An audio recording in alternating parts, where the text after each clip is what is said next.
The next Council Act that we are going to see is Indian Council Act of 1909, and this act is very important because for the first time they have included a Indian member in the Executive Council. We will see who was that, and also we will see the features of this 1909 Act, which is also called as Morley-Minto reforms. So who is Morley and who is Minto? Morley is a Secretary of State and Minto is Viceroy. So by combining these two people name, they call it as a Morley-Minto reforms. So it is popularly named as like that. So what was said in these act? In this act, the numbers have been increased in Central Legislative Council, that is from 16 members to 60 members, and also the Provincial Legislature Council members are also being increased, but the numbers are not uniform. When it comes to increase in the number of members in central and provinces, there is a question arise, what was the majority in those members? So it is said that in Central Legislative Council the official majority is retained, but in the provinces they had some non-official majorities.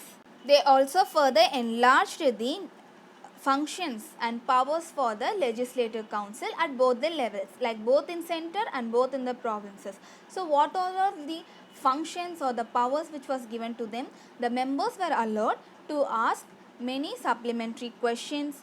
They can move the resolutions about the budget, and the important feature of this act is inclusion of an Indian to the Viceroy's Executive Council.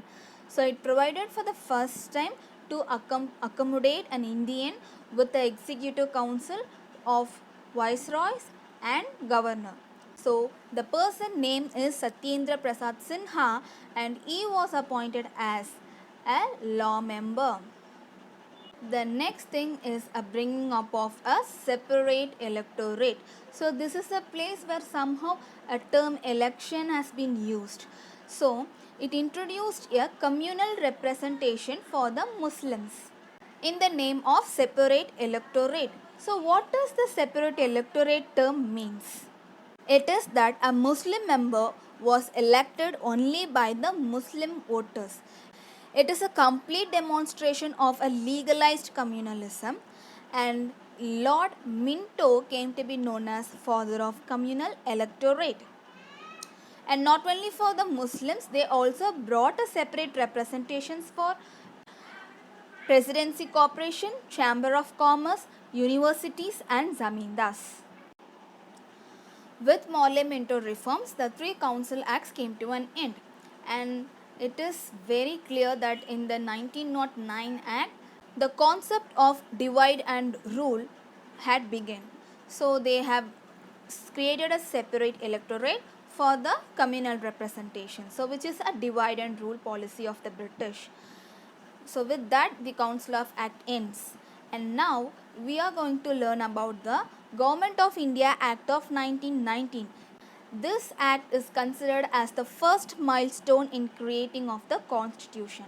So it is like a constitution for the India. So in the year of 1917 August 20, the British government, they have said for the first time that their objective was to introduce a responsible government in India, and so that they made this particular act. And this act came into force in 1921, and this was popularly known as Montague-Chelmsford reforms. So Montague is Secretary of State and Chelmsford is the Viceroy. What are the features of these acts?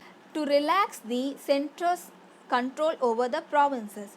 So they have differentiated a list of subjects for the provinces and list of subjects for the states. So they began to separate the central and provincial legislators, and they made different subjects for them, and they were given authority to make laws on their list of subjects, but still they maintained it to be as a centralized and unitary system.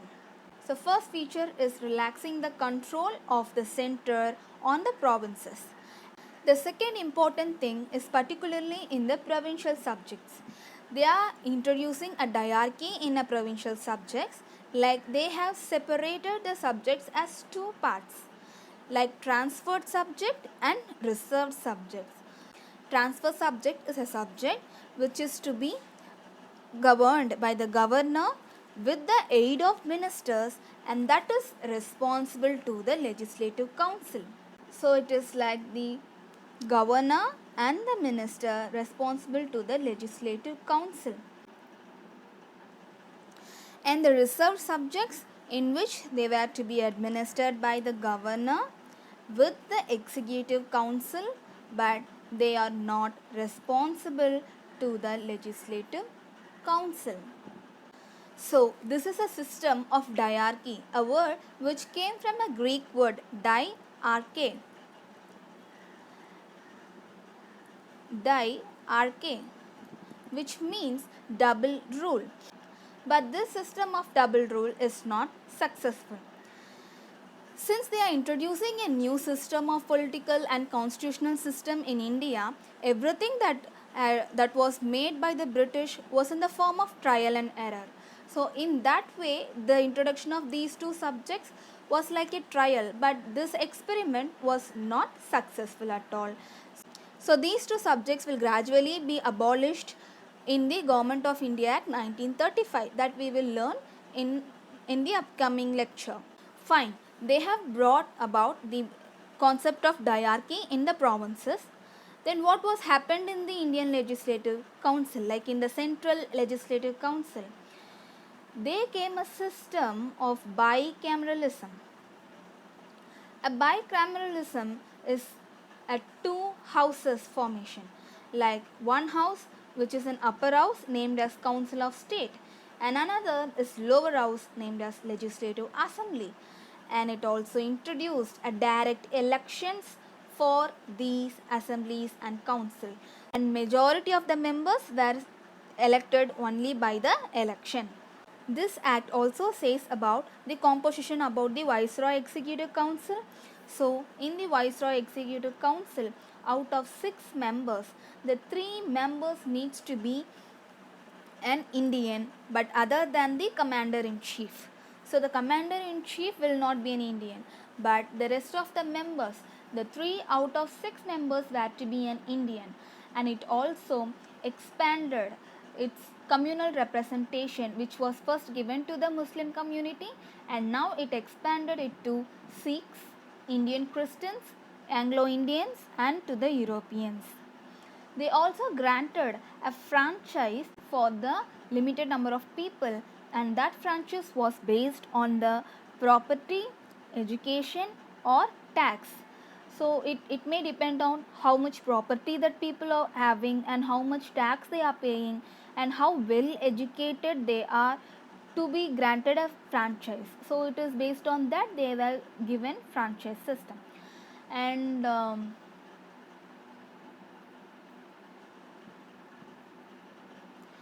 they created an office called High Commissioner of India, and that office was placed in London, and he was asked to perform certain functions which was so far performed by the Secretary of State. They also created a Public Service Commission in the year of 1926 to recruit the civil servants. They said that they also separated the budgets as central budgets and provincial budgets, so which is a great move for the decentralization.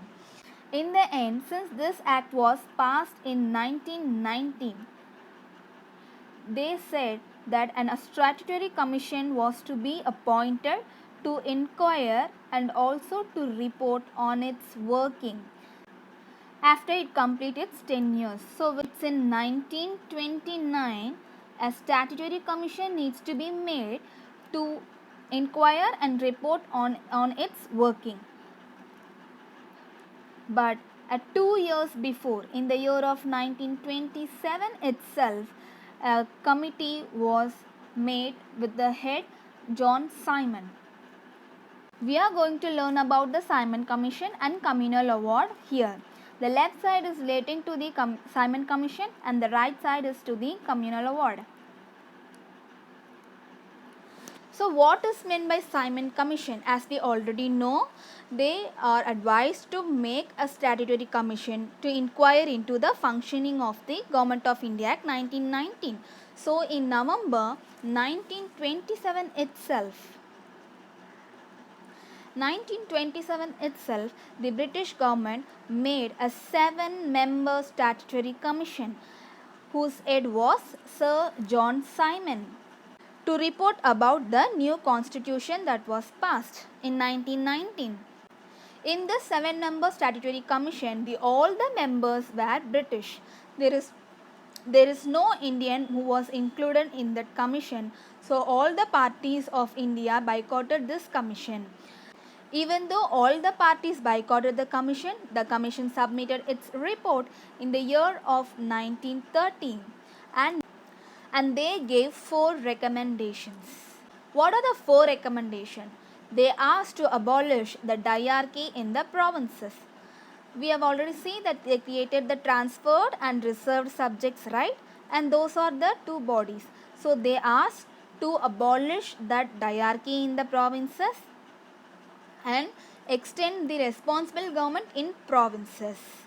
They also recommended to establish a federation, and that federation consists of British India and princely states.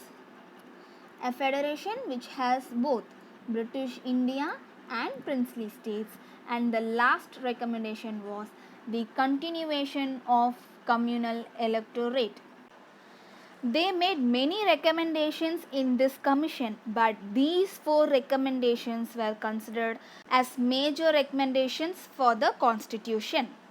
Since no Indians were presented in this commission, to consider the recommendation of this commission, the British government made 3 roundtable conferences, and those conferences were attended by the representatives from British government, British India and from the Indian princely states.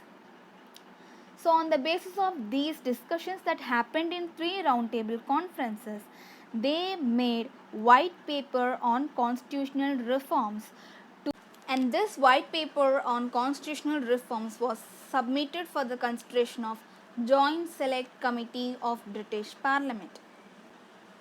Later the recommendations from this Joint Select Committee was gradually added to the Government of India Act of 1935 with some changes. Now we learn about the Communal Award. The Communal Award was introduced by the Ramsay MacDonald, who was the British Prime Minister, and in the year of August 1932 he introduced this award.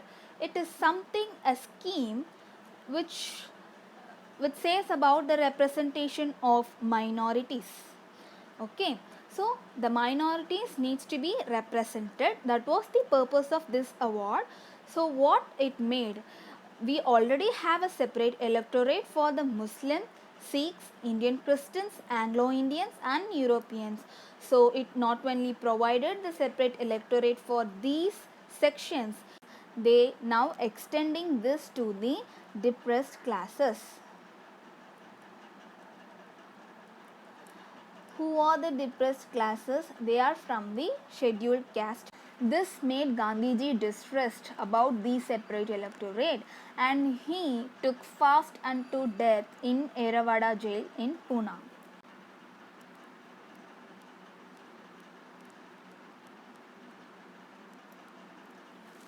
He wanted this award to be modified.